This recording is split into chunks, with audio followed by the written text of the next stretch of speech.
terrible spot. I mean, I remember having conversations in 2005, 2006 when we had almost enough syrup and surplus in Canada to supply an entire year's worth of syrup to the world. And now, I don't even know if we have half of enough syrup to supply it for a year. So when we look at where we're at, I still think it's a pretty healthy spot. It allows marketers to be aggressive. It allows producers the opportunity to know there's going to be a market next year for their syrup. Obviously, I, in the equipment business, loved it when it was $3.50 a pound syrup because all of you wanted new stuff.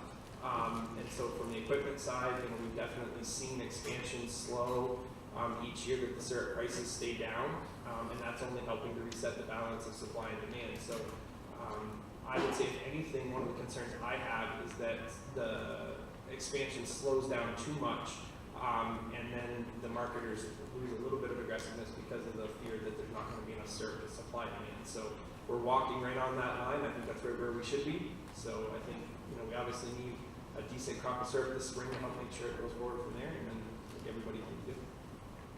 Thanks, Brad.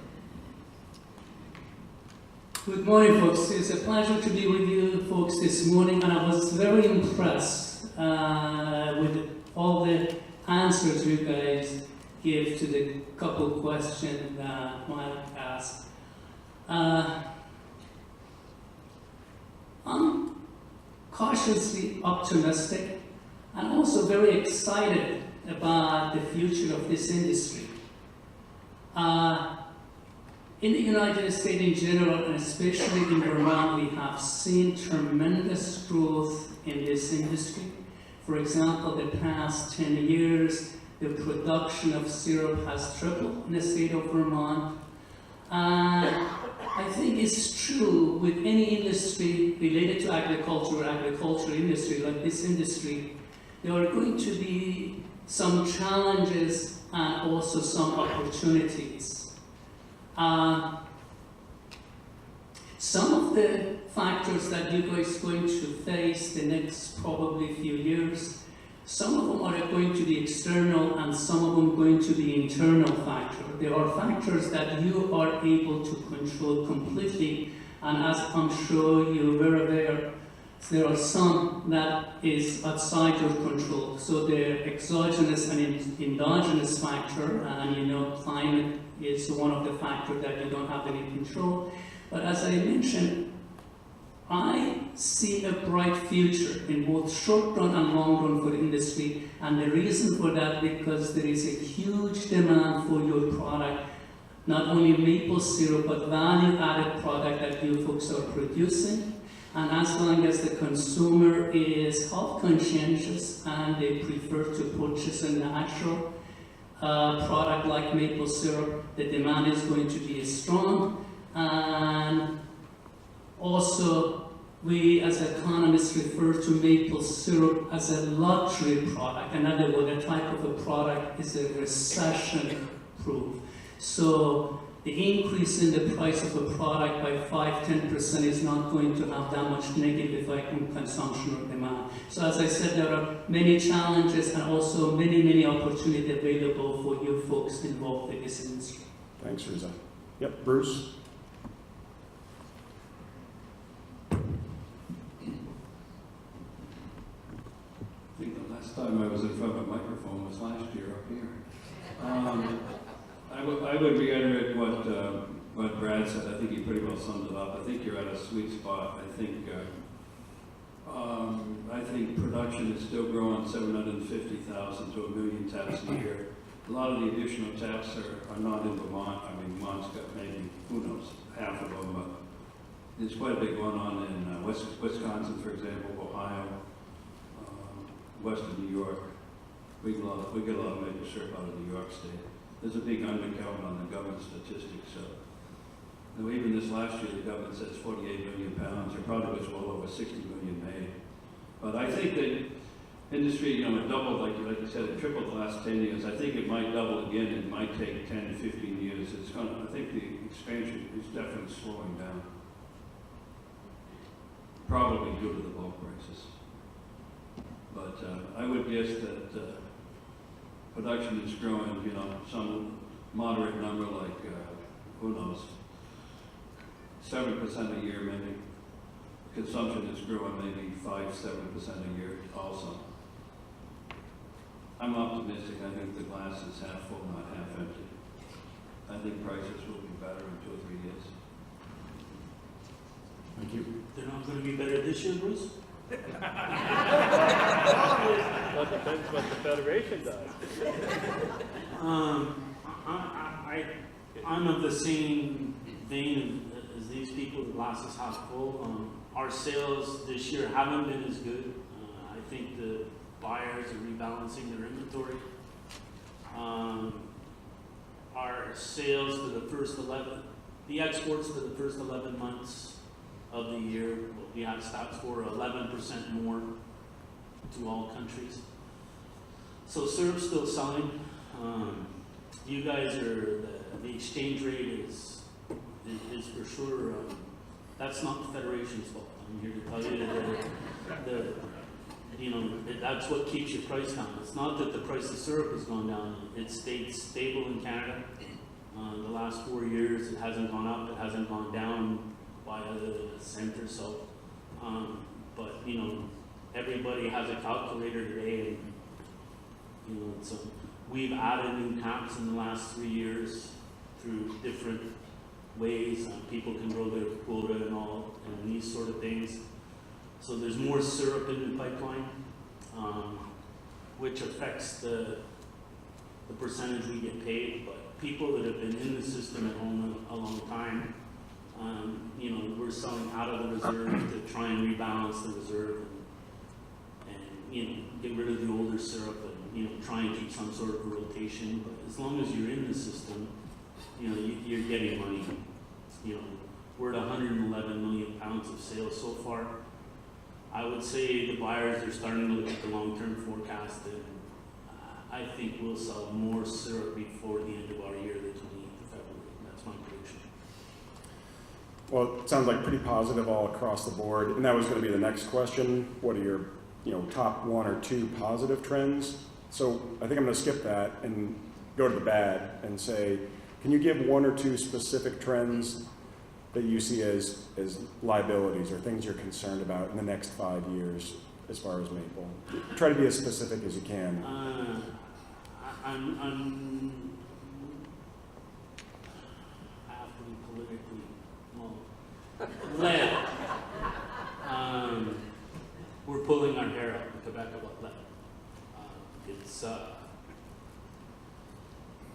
We had the agreement translated, and we handed it to our gang.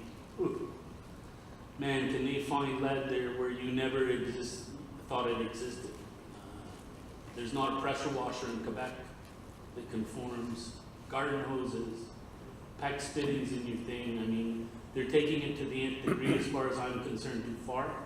As a personal, not a federation, but as a federation we take syrup in, and sometimes we hold it for 7 or 8 years, and we're worried. The word food grade is starting to pop into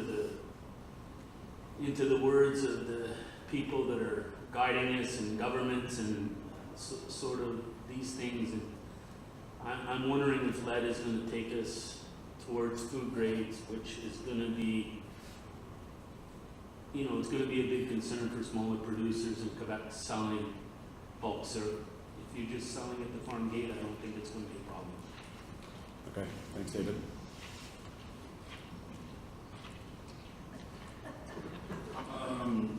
One negative I would say is that there's more of a concentration of power in as far as like the packers in Canada, like Rogers Sugar Company bought up 5 maple companies.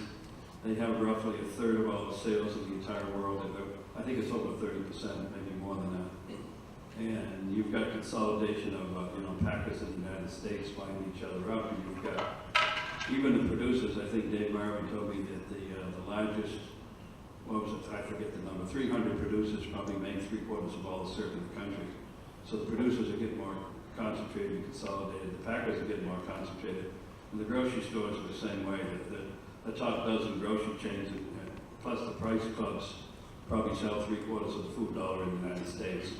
So what's happening is what used to be a fairly short supply of maple syrup 20 years ago and more of a specialty product is proliferated its way through the department stores, the gas stations, the discount houses. The more and more shelf space you get, you know, it's become more of a commodity. So that you know, you go back 10 years ago, probably the private label store brands like Kroger or Safeway or whatever were, I don't know what they were, but let's say they were 25% of the total. Now the private label is about 50%. So to try to build up a brand that says, you know, whatever your brand is, it's more and more difficult. And a lot of the buyers, they're getting more price conscious all the time. You know, it's kind of a race to the bottom, unfortunately. Margins are tight. Thanks. As I mentioned, excuse me, the outlook is very bright for this industry, but I have some major concern, and I think my concern are external factors, the factors that unfortunately the producer are not able to control directly. As the industry is expanding and we're looking for both domestic and international market, one of the concerns I have is the debt, because a lot of the small producers are under pressure to get bigger in order to compete in this new industry.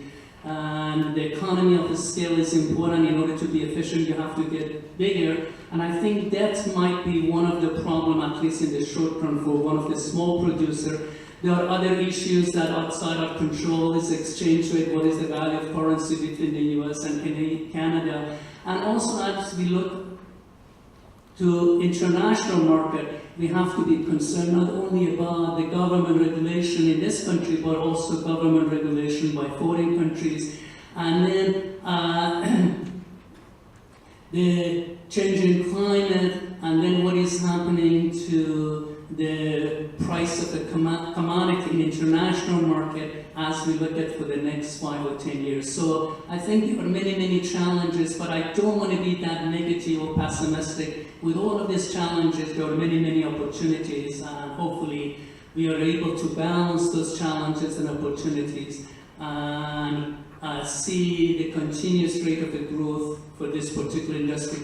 If I may say very quickly, one thing we got to remember, what is the role of the government, you know, both local and the federal government, because this industry contributes both directly and indirectly to local and the national economy.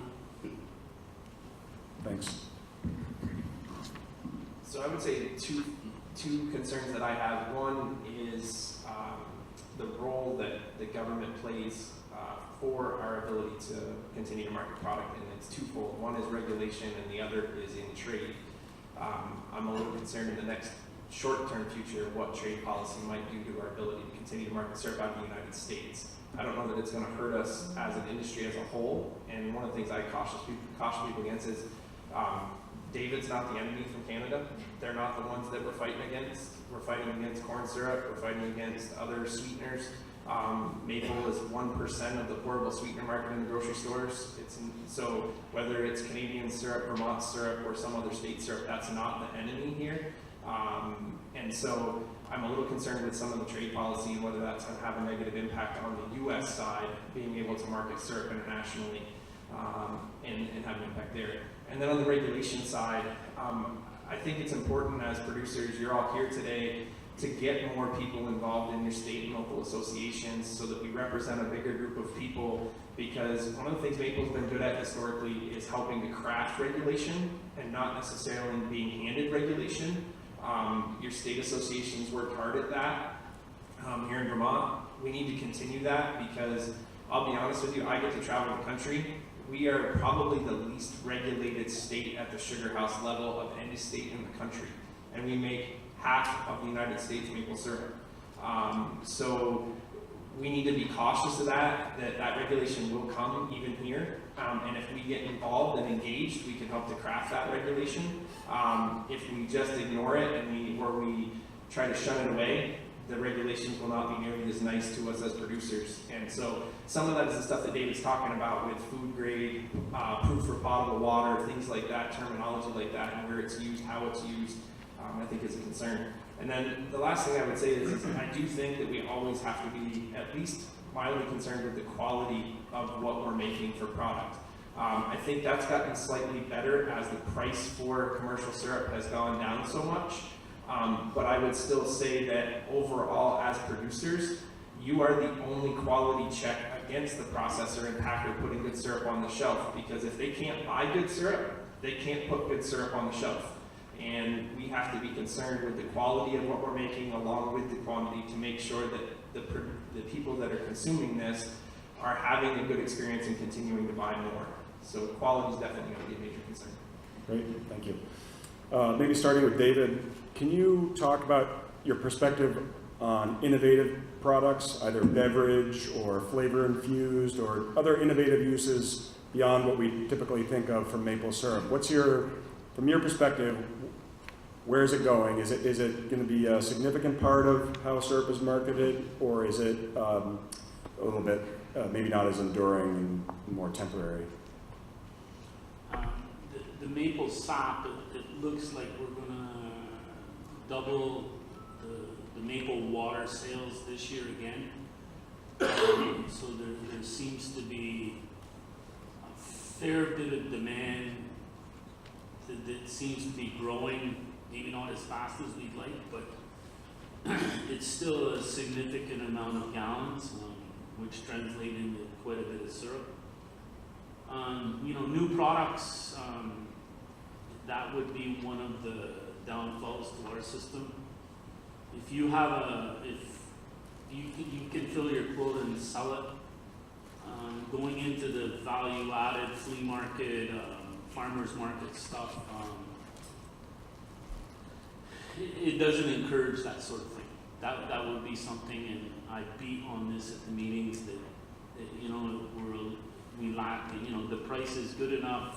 Sometimes it's just easier to send it to a packer and let them do it, rather than trying to make maple butter and take every Saturday and go out somewhere and try and flog it. And in our system, I think in your system, it's, if you can add more value and whatever, that would be one of the differences. I haven't seen a lot of new, I see Coons came out with something that's a spray. It was in our paper the other day. But, I don't know. It's probably still going to be pancakes, and, when you're 1% of the sugar market, if we go to 2%, we double production. So it's, it's still a quasi luxury product that, not everybody, if you've got 4 kids at home and you want to have waffles, it's a luxury. There's no two ways about it. And, that being said, it's a much better product. It's healthier, the whole, and maybe as we go along, that'll take more place in the thing, health food and stuff like that. But, Federation has, from 2010 to 18, has still doubled sales. So it seems we're going in the right direction. But, there's always bumps in the road.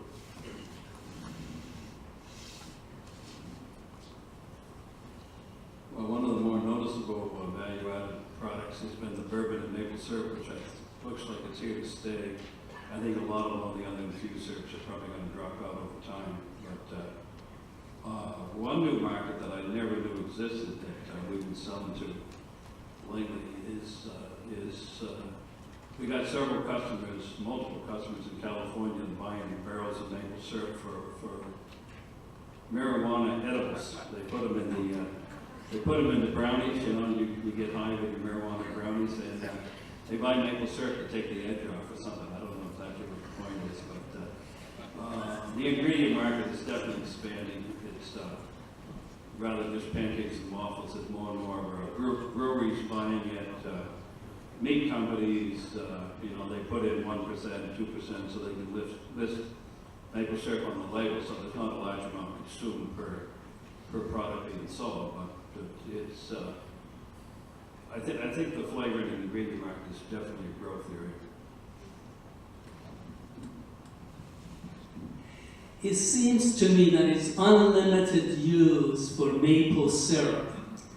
Now, I'm sure you have read that maple syrup is good for your skin, it's good for your heart, and on and on. And there are a lot of other uses for maple syrup. Some of them might be very trendy, might be fad, and it's just a transitory and it's going to fade away. But I think, there are other areas that maple syrup is going to contribute a great deal. As long as American, it's not only American, I think American and foreign consumer are becoming very health conscientious. They want to consume healthy, natural product. And for example, the natural food industry is growing very rapidly. During the past couple of years, the rate of the growth in the natural and organic food industry increased by 9%. And we are talking about industry that worth right now probably $22, $23 billion.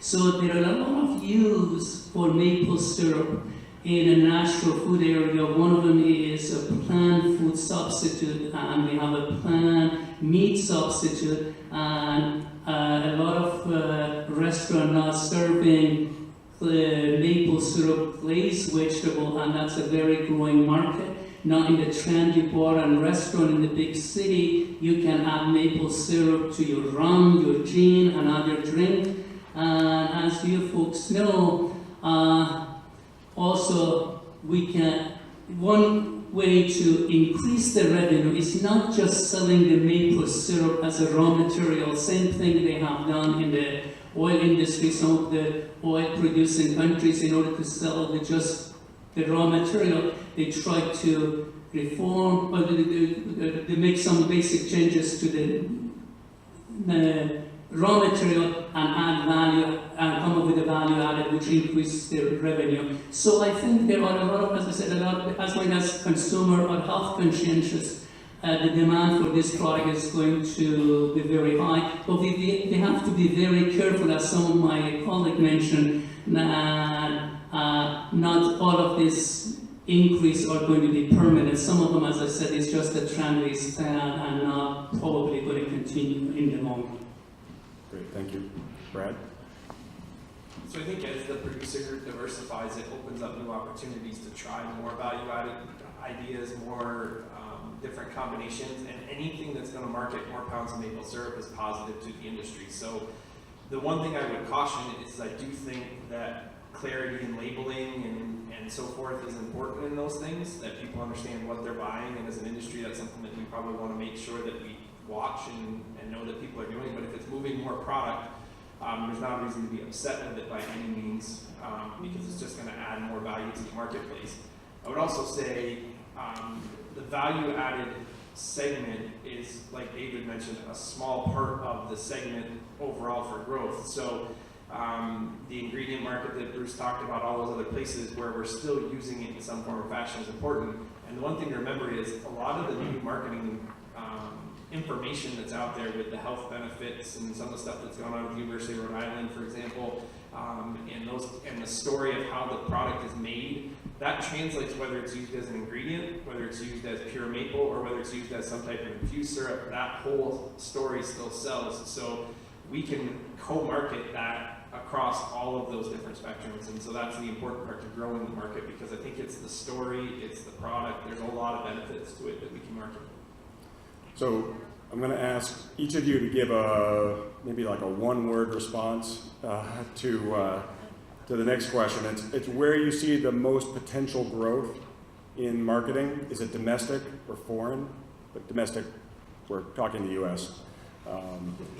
So if you can just do a one-word answer. We'll try to work our way down the table. Where do you think the potential for growth is?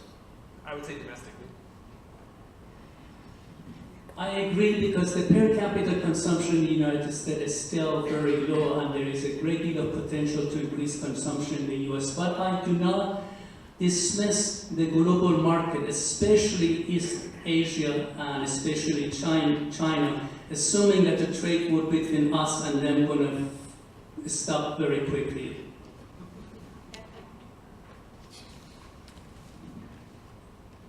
I I think for us, the greatest potential is in the United States. I think the Federation, though, there's placing a lot of emphasis abroad, and they're gonna go to, you know, Europe and Asia, I think, primarily in the future. They haven't really tried to, you know, capture the U.S. market that much.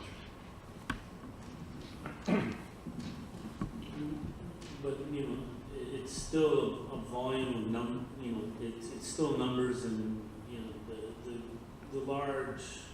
our large volume sales are still domestically into the U.S. For the foreseeable future, I see it. It's for sure we're trying other countries with a fair amount of success. But as I say, it's still a U.S. game. Europe and these places are starting, but, you know, it's from a much smaller level. I'm going to give Brad full credit for being the shortest answer. You all get partial credit, though. It's not a pass-fail. Of course, as a college professor, I have a disadvantage because as a college professor, we love to hear ourselves talk. Okay. So now I'd like to open up the questions from the audience. I do have a couple of backup questions if you guys don't have any, but if we could do, if everyone has a question, want to raise their hand. It's going to be hard for people to hear if you're down front, hard for people in the back to hear, so speak loudly, or we could try to get a mic to you if we have to. Any questions for the panelists? Nothing? Okay. Oh, there's one. About sugar versus syrup, does it seem that that's where, it feels to me like that's where things might be headed. Bags of pounds of sugar where you can spoon it into things, sub it out for cane, put it in your coffee. Am I feeling something that no one else is feeling, or does that seem like it's growing? Could everyone hear that question? Yep. Who wants to take it? I can respond to that very quickly. First of all, sugar is not good for you, but another thing we got to remember, you know, we got to look at the cost to the consumer. As you folks know very well, the price of a sugar in this country artificially is very low because of a government subsidy. So as a consumer, in order for me to buy a product, I have to find out if that product is good for my health, and then also I have to be very practical, realistic. Can I afford this product? So I think it's important to look at the true cost of the product. So if government or other entity artificially reducing the price of a sugar, and if I'm a low income or middle income, you know, even if I'm concerned about my health, unfortunately I cannot afford to buy maple syrup. To clarify your question, you were asking specifically about maple sugar future compared to maple syrup. Is that right? Right. Yeah. I think that was the, yeah. Anyone else want to weigh in on maple I'm sugar? quite sure that the maple sugar consumption is up. I'm pretty sure that, you know, there's different companies that make quite a bit of sugar. Butternut makes a lot of sugar. We make some sugar. There's the Casey company in Canada makes a lot of sugar, and they were purchased by Rogers Sugar Company, not by accident. I think there's potential there. They own multiple cane sugar refineries.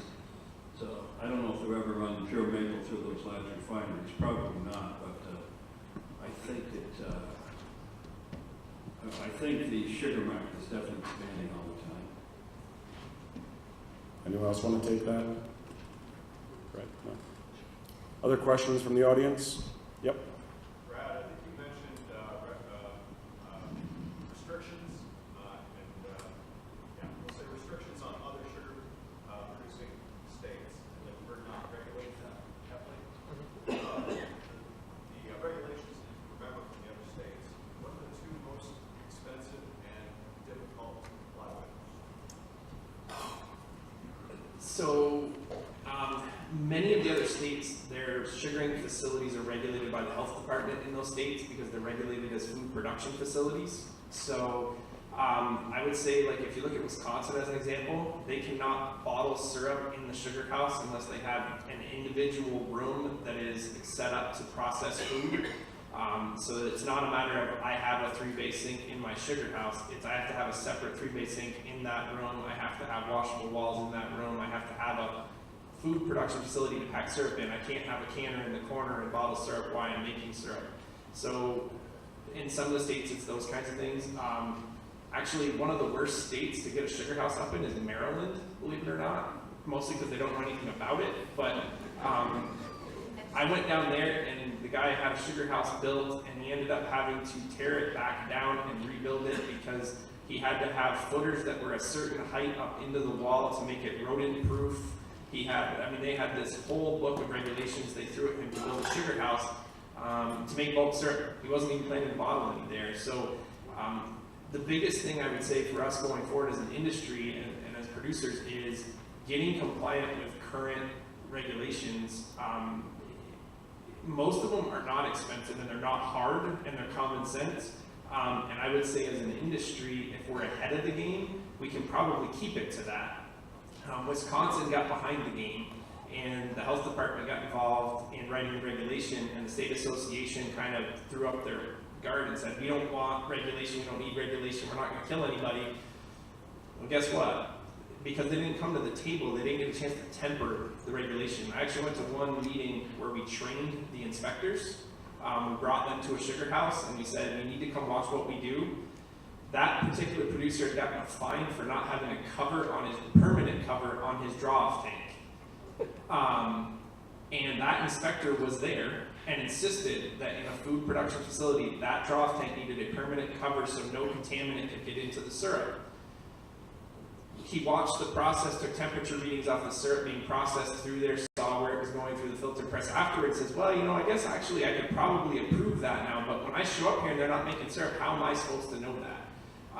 And so there's a lot of education that has to happen, and that's where I'd say we got to just be involved. The last thing I would say is, biggest thing, it's not a money issue, it's a time issue, is record keeping. Maple producers are some of the worst record keepers on paper I know. They remember every detail of every season since the beginning of time, but they don't write it down. And when inspectors show up and when we start getting regulated, that's going to be one of the critical areas they're going to look for, is they want documentation of what you do, how you do it, and what you're going to do if this happens. And so those are really just a time function. There's not a lot of monetary cost, but it's taking the time to build that up. And I would say that's probably one of the biggest ones. Did Brian tell you to say that? Because his talk is next. It's all about record keeping. No. Next question. Way in the back. You would see in the near future that it would require all sugar houses to have an FDA registration number for traceability and that we're complying with state regulations? Can you phrase that one more time? Say that one more time. Do they see that the package are going to require that the small sugar houses have FDA registration numbers so that they know we're in compliance? Because right now, they may not know what we have in our sugar houses. Did everyone hear that question? Any response?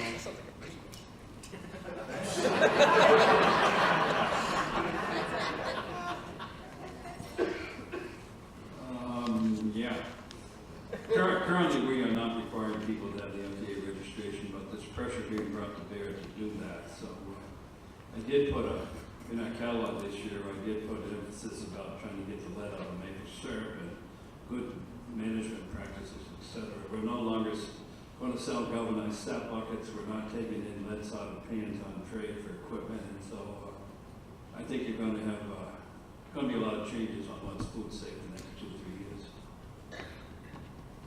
So, but the answer over time might be yes. I'm not sure about the FDA. One interesting side thing is one of the ways in which producers maybe benefit from the way FDA FSMA is written is that if you market 51% or more of your syrup direct to the consumer, you don't have to register. But that's because they consider you a retail food establishment, which, as Brad just pointed out, in some states that means you're now regulated at the state level. So it's kind of maybe it's a benefit, maybe it's also a liability. It kind of depends on the state. Bob, did you have a question? David, the expansion in Canada that came started 4 years ago, is it pretty much washed into the system now, or is that still only halfway through the process?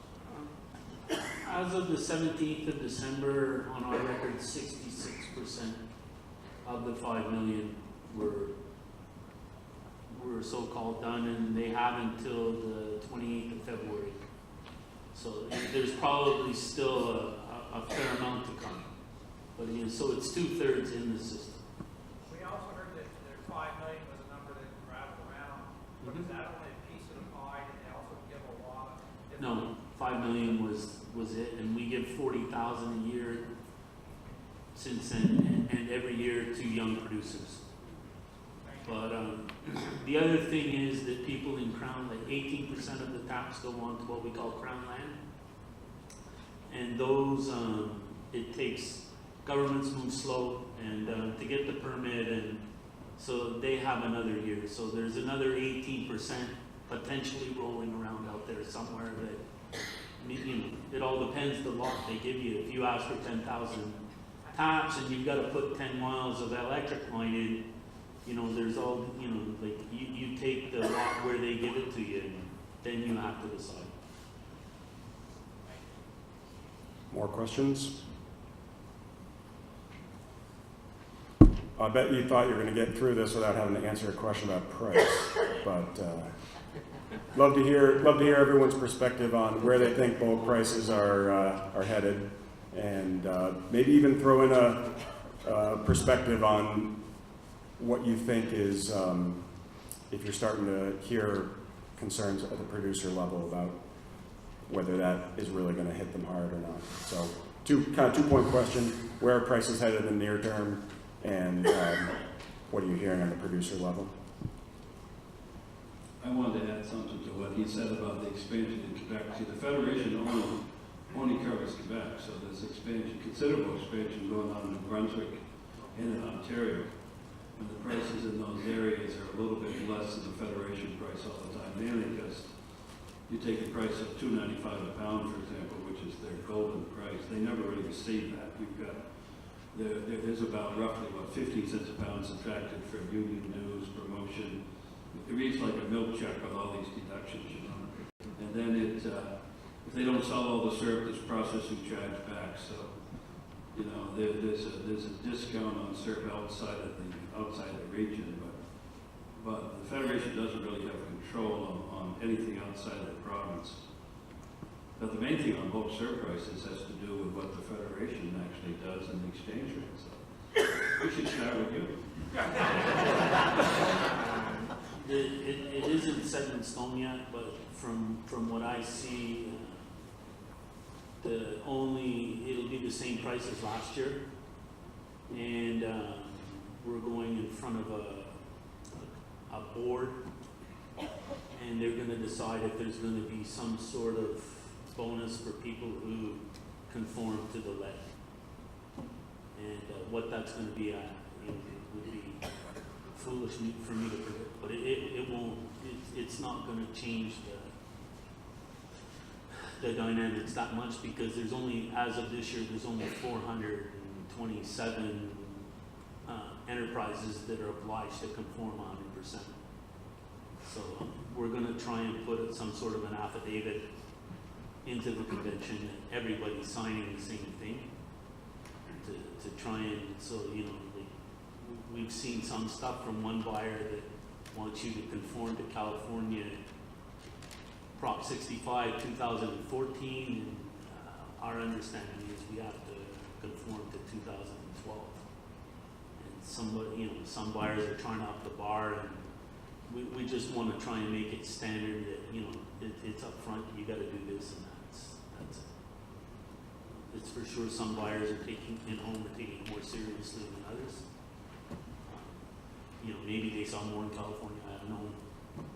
There seems to be no rhyme or reason. You know, the guy will get inspected, and there's 2 little valves he wants to change. And, you know, they phone him back 3 times to get a picture of these valves. I mean, it's got to the point of ridiculous.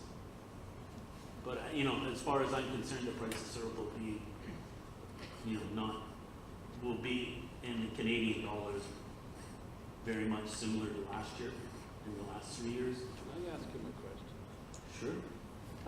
Bruce wants to ask a question. Yeah, I've heard that there's a fight between the buyers and the federation, and it's going to go into arbitration. Right.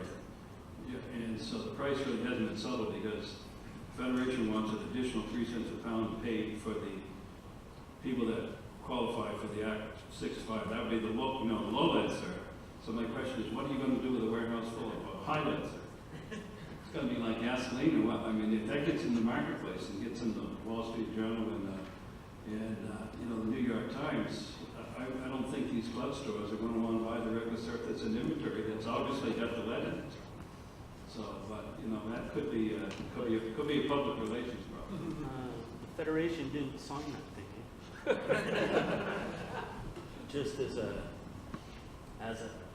and this is why we want to get people to conform as quickly as possible. In 8 years, we don't know where this is going to go.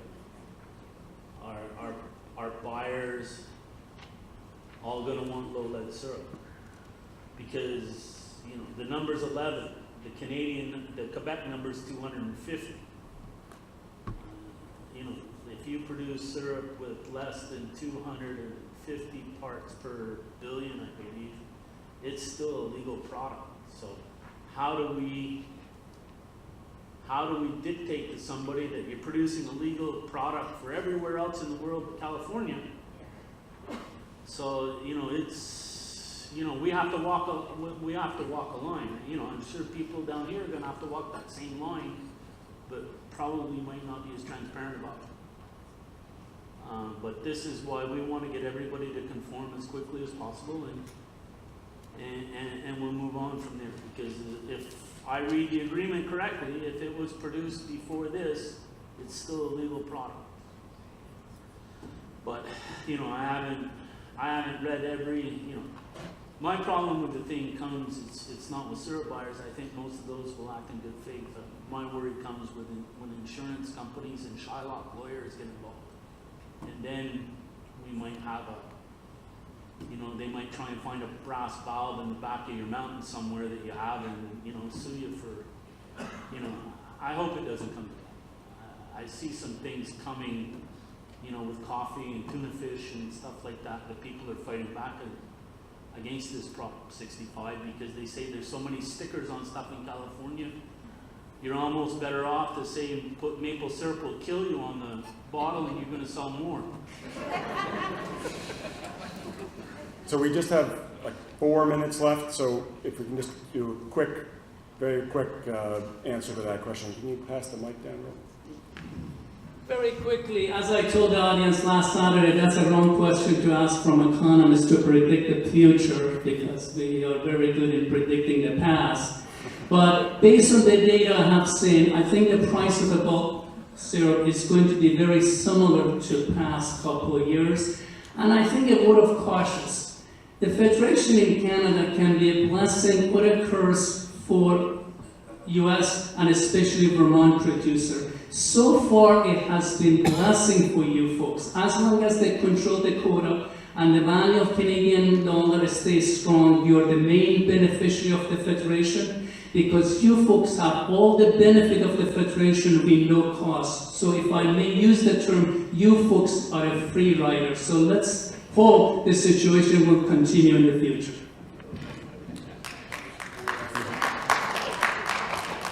So I don't know what to add other than I think, it is true what Bruce was talking about, expansion in other places. The thing to remember is Quebec controls 70% of the world's syrup. Vermont only controls 10% of the world's syrup.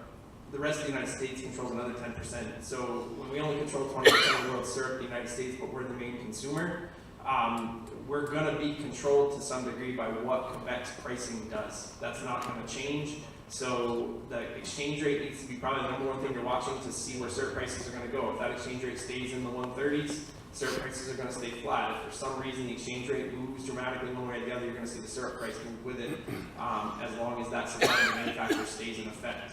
So I would tell you as a producer, this is the prime opportunity to get out and start marketing more product direct to consumers to help your bottom line, as opposed to relying on the bulk market to be your primary source of income. And so getting out, bottling your own, making value added, doing things you can do to help increase your bottom line is the most important piece right now. Can I ask you one quick question, Brad? So the tariffs on raw materials, can you just give us a quick little snippet on how that's impacting the manufacturers? So it impacts me greatly. It doesn't impact my Canadian counterparts much at all. So the way the tariffs went into effect on steel, even if we're buying in, so like a liter, probably 90% of our raw material comes out of the United States.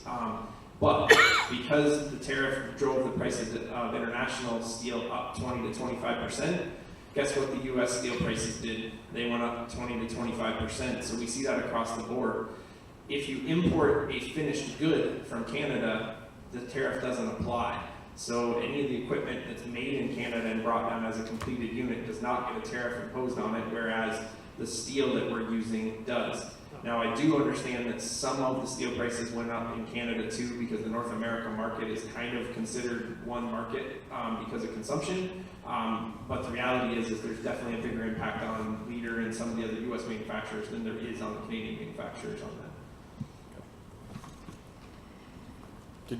In the back or in the side there, did you have one last question? I was just wondering if there's any evidence of people getting sick from lead in syrup at some point in time. All of the lead scares have been another product or, like in California's case, just a really intense regulation. I don't know that anybody's ever seen it in modern times come from maple syrup.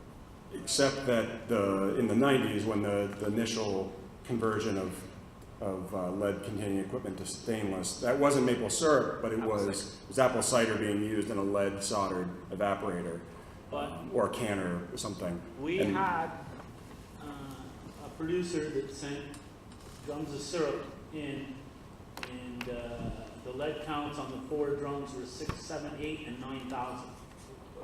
So don't think it doesn't happen. You know, they do a test. I believe every other year, every 3rd year, everybody that would send bulk syrup in Quebec would have at least 1 drum tested, because the chances of your lead going up or down throughout a season aren't great. You know, it's not like something you're adding defoamer or something like that. You know, you put more in, but the lead is either there or it isn't, and we, as I say, we still have to be vigilant to keep it out because it's not a selling point. Exactly. Even if it really doesn't kill people, it doesn't cause us a health hazard. I think it's consumer perception is very important, especially we're talking about the consumer who is a health conscientious, and when they hear the term lead, I think they're going to make them nervous. I think this is really an advantage for you folks to get ahead of the game. Very quick. Yeah, Brad. So, and very quickly to finish that, the changes to things like the lead issue are not going to come from government more than likely, because the standards are set. Most syrup already meets the standards. We've already made those changes. They're going to come from industry. It's going to be the people buying syrup from the major processors that are going to demand that we meet these standards that are higher than the standards the government sets. That's good for us because we now have some say in the regulation. If it comes from government, it becomes much harder to get around. So I think right now we need to work with fellow producers to meet the standard, meet the regulation that's being put on it, because it's not being put on us by government in most cases. It's being added by people like Bascom Maple Farms or Butter and Mountain Farms are asking producers to meet that standard so they can say to their customers, we meet these standards, and those are greater than any standard you're going to see in a federal regulation. That's good for maple. That's something we can market. That's something that helps us sell. So as a producer, don't fight that. Help other producers get there. That's going to be the most important thing we can do right now, because the truth is, if syrup's made properly, there isn't really any lead in it. There's very, very, very minimal amounts that can come from the soil through into the syrup. They basically have proven that it's almost all process related, and it is the brass valves and the filter press pumps and the things that we've highlighted that we can get changed, and it's not necessarily overly expensive if you do it over time. So. Okay. Well, thank you very much to all the panelists for giving us